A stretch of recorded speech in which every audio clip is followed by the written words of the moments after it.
Sekolah tidak boleh sama sekali membuat peraturan atau himbauan kepada peserta didik untuk menggunakan model pakaian kekhususan agama tertentu sebagai pakaian seragam sekolah, apalagi jika tidak sesuai dengan agama atau kepercayaan peserta didik. Hal tersebut merupakan bentuk intoleransi atas keberagamaan, sehingga bukan saja melanggar peraturan undang-undang, melainkan juga nilai-nilai Pancasila dan kebinekaan.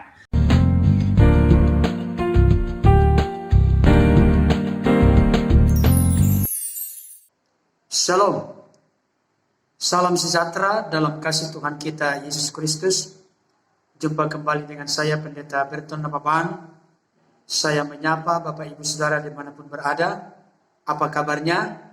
Saya berharap semua dalam keadaan sehat-sehat, tetap semangat, tetap bersukacita dalam menjalani kehidupan, karena kita tahu Tuhan yang Maha Baik senantiasa memberikan kekuatan, sukacita, perlindungan, dan pemeliharaan yang sempurna bagi kita. Bapak Ibu Saudara yang dikasihi oleh Tuhan, beberapa hari terakhir ini ada sebuah video yang sangat viral, yaitu berkaitan dengan adanya kewajiban memakai jilbab untuk siswi non-muslim di SMK Negeri 2 Padang. Banyak apologet atau YouTuber yang mengangkat kejadian atau peristiwa ini dan sudah dipublikasikan sehingga begitu cepat tersebar luas, menjadi viral, bahkan akhirnya sampai mendapatkan respon dan tangkapan dari berbagai pihak. Dan ternyata yang sangat dinanti-nantikan oleh masyarakat Indonesia, khususnya yang peduli dengan toleransi yang harus dipupuk, dipelihara, dijaga di tengah-tengah bangsa dan negara Kesatuan Republik Indonesia, menantikan sikap dari pemerintah. Bukan sekedar pemerintah Kota Madya atau kabupaten, gubernur, tapi pemerintah pusat. Sungguh kita bersyukur dan berterima kasih dengan viralnya berita ini yang memang mengusik rasa keadilan, di mana Undang-Undang Dasar 1945 pasal 29 ayat 1 dan 2 sudah menegaskan negara berdasarkan ketuhanan yang Maha Esa. Negara menjamin kemerdekaan tiap-tiap penduduk untuk memeluk agamanya masing-masing dan juga untuk menunjukkan jati diri agamanya kapanpun, dimanapun, dan dalam situasi apapun. Termasuk kaitannya dalam konteks pendidikan. Memang menjadi sangat miris di hati kita semua dengan adanya peraturan sekolah yang dibuat seperti itu. Peraturan yang sangat diskriminatif. Peraturan yang mengusik kebutuhan mendasar manusia, yaitu beragama. Ada di sana hak asasi manusia yang paling pokok, paling inti, yang sedang diusik dan diganggu. Notabene peraturan ini jelas-jelas berbeda dengan peraturan yang lebih tinggi dari peraturan lokal yang dibuat sendiri. Oleh karena itu, saya sangat bangga, sangat senang, dan sekaligus bersukacita ketika Bapak Menteri Pendidikan dan Kebudayaan yang kita hormati memberikan pernyataan-pernyataan yang begitu tegas dan jelas, tanpa ada keraguan sedikit pun. Bapak Nadiem Makarim membuat satu pernyataan yang membuat kita lega dan merasa kita duduk sama rendah, berdiri sama tinggi, dan punya hak yang sama dalam menganut agama masing-masing. Itu tidak bisa diintervensi, ditekan, atau diintimidasi, dengan sebuah aturan-aturan yang bertolak belakang dengan aturan yang lebih luas. Untuk itu, ada baiknya kita saksikan dulu pernyataan dari Bapak Menteri Pendidikan dan Kebudayaan, yaitu Bapak Nadiem Makarim, dalam tayangan berikut ini. Assalamualaikum warahmatullahi wabarakatuh. Terkait dengan kejadian di SMKN 2 Padang, Sumatera Barat, saya tekankan bahwa dengan berpedoman pada peraturan yang berlaku, yaitu Pasal 55 Undang-Undang Nomor 39 Tahun 1999 tentang Hak Asasi Manusia, bahwa setiap anak berhak untuk beribadah menurut agamanya, berpikir dan berekspresi sesuai dengan tingkat intelektualitas dan usianya, di bawah bimbingan orang tua atau wali. Dan Pasal 4 Ayat 1 Undang-Undang Nomor 20 Tahun 2003 tentang Sistem Pendidikan Nasional, bahwa pendidikan diselenggarakan secara demokratis dan berkeadilan serta tidak diskriminatif, dengan menjunjung tinggi hak asasi manusia, nilai keagamaan, nilai kultural, dan kemajemukan bangsa. Dan Pasal 3 Ayat 4 Peraturan Menteri Pendidikan dan Kebudayaan Nomor 45 Tahun 2014 tentang pakaian seragam sekolah bagi peserta didik jenjang pendidikan dasar dan menengah, bahwa pakaian seragam khas sekolah diatur oleh masing-masing sekolah dengan tetap memperhatikan hak setiap warga negara untuk menjalankan keyakinan agamanya masing-masing.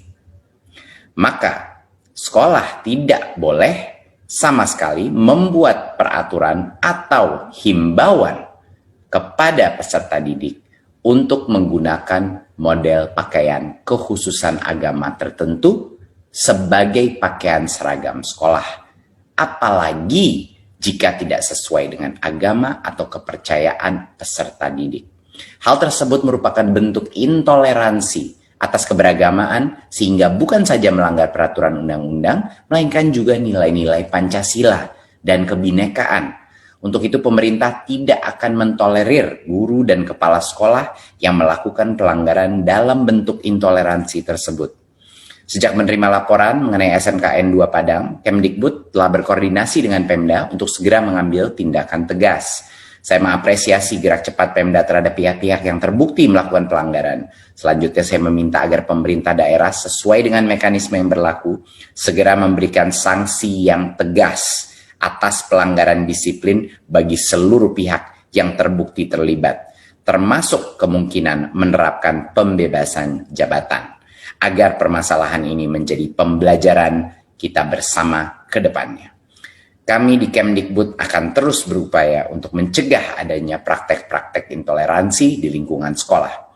Sebagai tindakan konstruktif berdasarkan kejadian ini, dalam waktu dekat kami akan mengeluarkan surat edaran dan membuka hotline khusus pengaduan untuk menghindari terulangnya pelanggaran serupa. Terima kasih. Wassalamualaikum warahmatullahi wabarakatuh. Baik, saudaraku yang dikasihi oleh Tuhan, pemimpin-pemimpin seperti inilah yang kita harapkan terus hadir mewarnai di tengah-tengah kepemimpinan bangsa kita ini. Ada satu respon dan tanggapan yang tepat dan cepat, tidak dibiarkan berlarut-larut, sehingga nanti semakin menimbulkan keresahan satu dengan yang lain. Dan pemimpin itu harus tegas, terukur, dan sesuai dengan koridor hukum yang ada.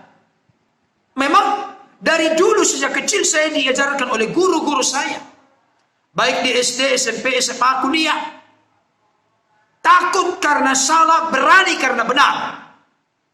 Ini tidak hanya berlaku untuk murid, tidak hanya berlaku untuk orang tua, berlaku untuk para guru, berlaku untuk para pemimpin, sehingga eksistensi bangsa ini tetap dalam keadaan sehat dan toleransi itu tetap terjaga dengan baik. Saya mau kasih tahu peristiwa kewajiban pakai jilbab untuk siswi non-muslim di SMK Negeri 2 Padang. Ini benar-benar merupakan satu contoh yang sangat tidak baik dalam konteks keberadaan bangsa kita yang pluralistik, majemuk, termasuk kemajemukan dalam hal agama. Peraturan yang dibuat seperti ini sangat tidak adil. Kenapa? Bagaimana mungkin lagi bisa di sekolah yang memang memaksakan, mewajibkan, mengharuskan seseorang memakai pakaian yang tidak sesuai dengan keyakinannya? Mau diajarkan toleransi apa di sana? Tidak mungkin lagi. Oleh karena itu, saya menaruh hormat yang sangat tinggi kepada Bapak Menteri Pendidikan dan Kebudayaan, Bapak Nadiem Makarim, yang memang benar-benar bertindak dengan cepat dan akan mengevaluasi segala sesuatunya, termasuk juga memberikan arahan, bimbingan, masukan kepada siapapun yang terlibat dalam hal ini, sehingga menjadi sebuah contoh dan teladan diikuti oleh yang lain. Kita berdoa sekaligus berharap mudah-mudahan tidak ada di tempat lain yang seperti ini. Tapi kalau ada yang seperti ini, harus segera dituntaskan, diselesaikan. Kenapa? Saya turut merasakan adanya kesedihan di sini. Dia sebagai anak bangsa di mana agamanya diakui oleh negara, tapi dia harus diwajibkan untuk memakai sesuatu yang tidak sesuai dengan keyakinan kepercayaannya.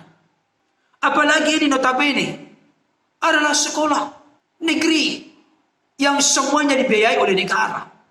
Saudaraku, sekali lagi terima kasih untuk Bapak Menteri Pendidikan dan Kebudayaan, Pak Nadiem Makarim. Tuhan memberikan terus kekuatan, kesehatan, panjang umur, hikmat kepada Bapak untuk dapat terus dengan ide-ide yang kreatif, ide-ide yang bagus dan brilian cemerlang, dapat semakin memajukan pendidikan di tengah-tengah bangsa dan negara kita Indonesia ini. Saudaraku yang dikasihi oleh Tuhan, ini merupakan satu contoh kepemimpinan yang perlu kita contoh, yang perlu kita teladani. Cepat bertindak, tegas bertindak, terukur bertindak sesuai dengan koridor hukum. Jangan sampai mengatasi masalah dengan melanggar hukum, tapi mengatasi masalah sesuai dengan koridor hukum yang berlaku di tengah-tengah bangsa dan negara Kesatuan Republik Indonesia. Kiranya peristiwa ini di dalam harapan dan doa kita tidak terulang kembali di kabupaten, kota, kecamatan, desa, lurah, dimanapun di seluruh Nusantara ini. Sehingga anak-anak kita bisa belajar dengan tenang, tanpa ada intimidasi, tanpa ada tekanan, tanpa ada sesuatu yang mengganjal dalam dirinya. Karena kalau hal ini berlangsung di tempat lain, Bapak Ibu Saudara, akan mengganggu mental dari anak-anak kita. Tetapi kita sebagai masyarakat yang beragama, ya kita memaafkan dan mengampunilah. Biar ke depan semakin baik, semakin bermutu, berkualitas, semakin indah, bahkan majulah pendidikan di Indonesia. Kiranya tanggapan saya ini dan sekaligus pernyataan dari Bapak Menteri Pendidikan dan Kebudayaan, yaitu Bapak Nadiem Makarim, dapat semakin membuat kita teduh. Dan memang di negara ini ada hukum. Hukum adalah panglima. Mari kita mengatur kehidupan berbangsa ini, termasuk mengatur sekolah dan berbagai kehidupan yang lain. Kita ikuti saja aturan. Kita berlaku adil, kita arif bijaksana, kita berhikmat. Tuhan memberkati kita semua. Amin.